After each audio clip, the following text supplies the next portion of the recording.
I welcome all of you once again to my class. My name is Joel and today I am going to take the continuation of lesson 1.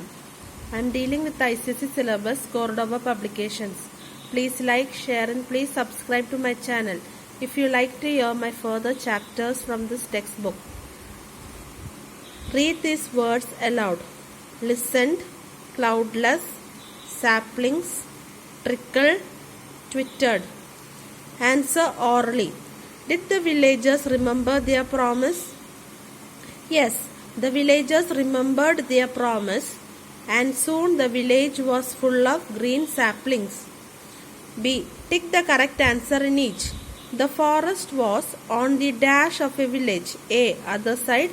B. Edge. C. Empty land. It is edge. Number 2. All that was left standing were some clumps of dash and some thorn dash. All that was left standing were some clumps of neem and some thorn bushes. Number 3. Why did the ducks and the geese leave the village? A. The ponds had dried. B. The grass had withered. C. Both A and B. Read these sentences and correct them and write in your notebook. The villagers knew that the forest was their enemy. So what is the answer? The villagers knew that the forest was their friend.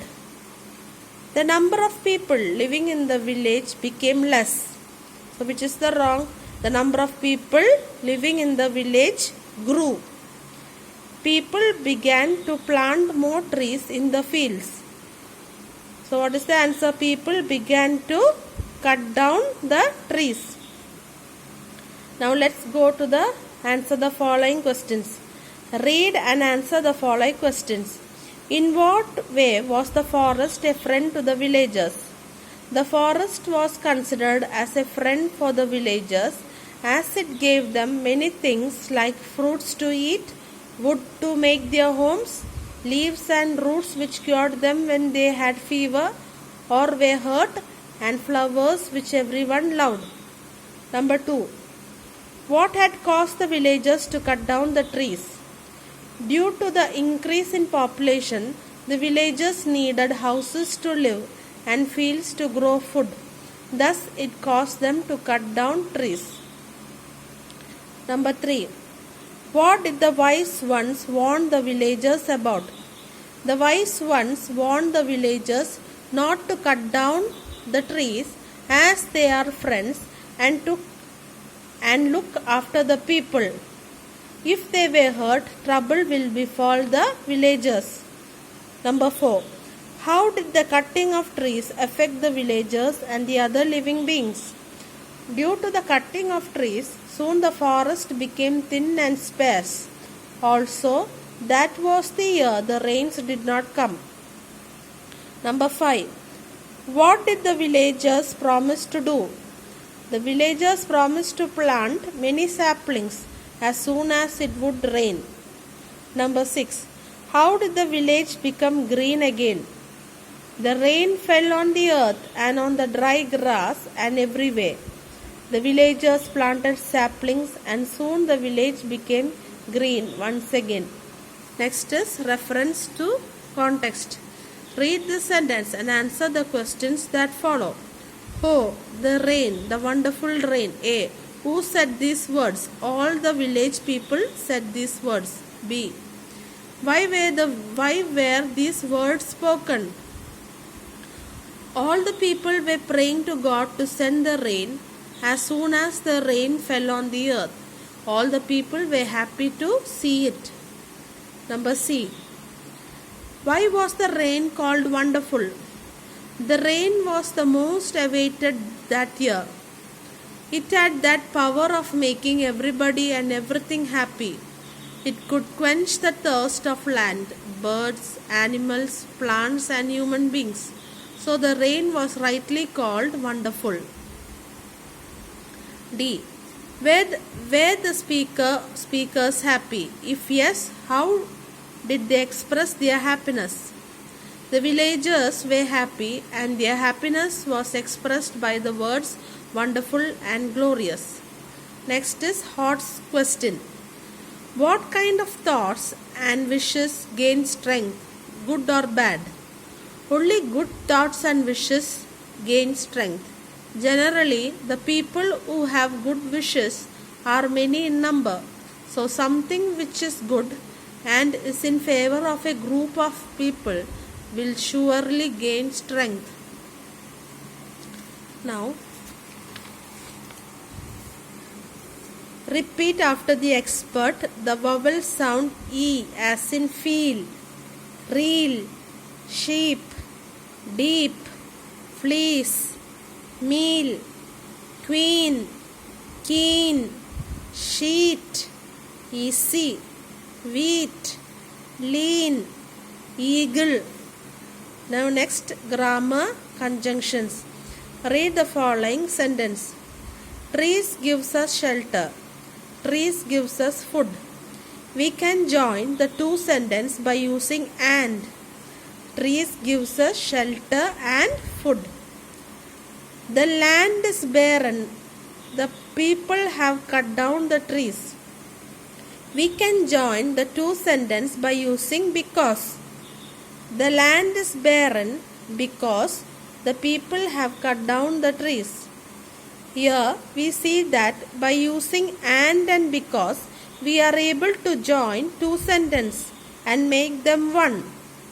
These words are called joining words or conjunctions. The words that we use to join two or more than two sentences or words are called conjunctions. Examples: and, or, but, because, so, either, or. A. Circle the correct conjunctions to complete these sentences. Number 1. I like chocolates. Bracket but and so. I don't like biscuits. I like chocolates but I don't like biscuits. Number 2. It was raining. Dash I got wet. It was raining, so I got wet. Number 3. You can take either my shawl, dash my coat. Answer is or my coat. Fourth one. I want a bag, dash a trolley for carrying the groceries. I want a bag and a trolley for carrying the groceries. Now use the given conjunctions to join the sentence. Number 1. He was late, so he missed the bus. Number 2. The people played well, but they lost the match. Number 3. Is that a bird or is that a kite? Number 4. Sheila went to Delhi and Anita went to Delhi. Now, some incomplete sentences are given in red clouds. Complete them by coloring the correct parts of sentences given in other clouds. These are incomplete sentences. They are given in red clouds. You have to complete them by coloring the correct part of the sentence. First one, Ashima could not play because she had hurt her leg. Then, do you want to stay at home or go out to play? Then, Shravan is intelligent but lazy. Rahul realized his mistake and apologized to his mother. Now next is interjunctions. Interjunctions are words that express sudden strong feelings. Example: alas, we have missed the bus. Hooray, India has won the match. Now color the interjunctions given in the box with yellow crayon. So these are you have to color the interjunctions with yellow crayon.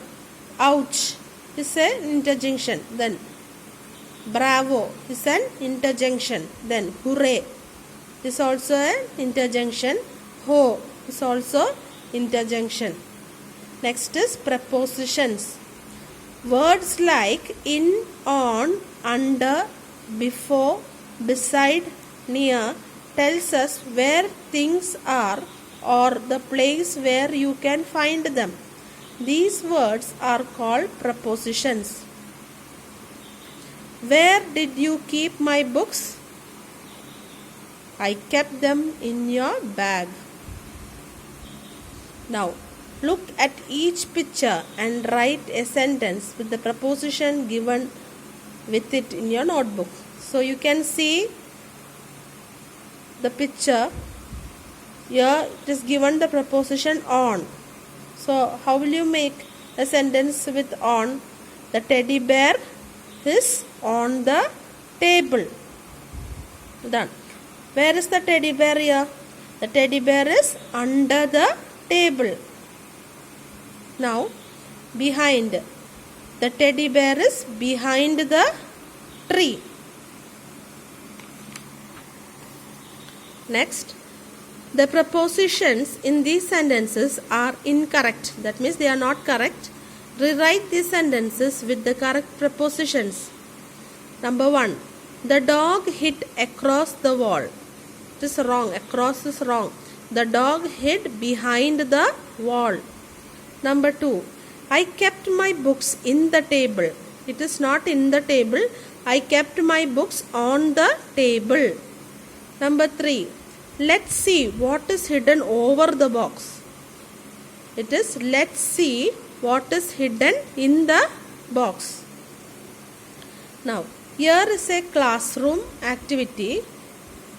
Use the prepositions given in the bag to answer the following questions. Where does the teacher write? The teacher writes on the blackboard. Who sits with you? You can write anything. Rita sits beside me. Who sits behind you? Rohan sits behind me. Who sits beside you? Sam sits beside me. Where do you throw garbage? I throw garbage in the dustbin. Now, next is you have to draw the picture of a tree. Then you have to make a sentence with the word tree. Trees are our friends. Then, what are the uses of trees? We get rubber, wood, fruits, flowers, medicine, etc. from trees. Then, write 2 rhyming words. What are the 2 rhyming words with the word tree? Free, spree. I hope you all understood the grammar section of this lesson. Please share this with your friends and relatives, and please subscribe to my channel. Okay children, I will meet you in the next class. Until then, bye.